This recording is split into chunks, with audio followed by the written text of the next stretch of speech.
Yulduzlarni nima uyatga qo'yishi mumkin? Istalgan narsa, yiqilish, kiyim chalkashib qolishi, qonun bilan bog'liq ko'ngilsizlik va hokazo. E'tiboringizga g'alati holatga tushib qolgan 5 ta yulduzni havola etamiz. Dastlab Ferji Black Eyed guruhi vokalistkasi edi. Keyinroq u alohida faoliyat yurita boshladi. Modelyer va aktrisa bo'lib, 2005-yil o'sha hodisa sodir bo'ldi. U paytda Ferji hali guruhda faoliyat yuritar edi.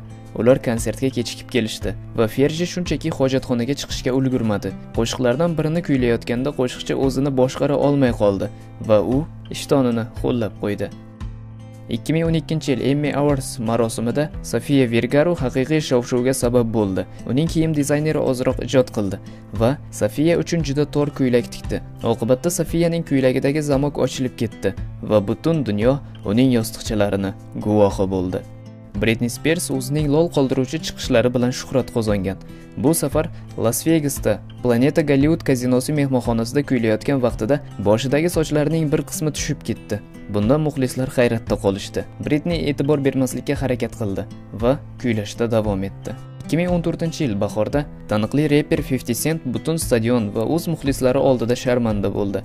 Beysbol to'pini uloqtirayotgan vaqtida u shunchaki mo'ljaldan adashmadi, balki to'g'ri tasvirga olayotgan syomka guruhi tomon uloqtirdi.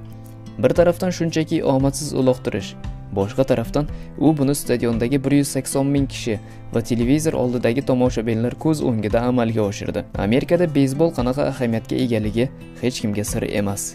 Shubhasiz Beyonce pop musiqaning qirolichasi. Hatto qirolicha ham juda g'alati holatga tushib qolishi mumkin. Qolaversa Beyonce yuqori klass professionali ekanligini isbotlagan.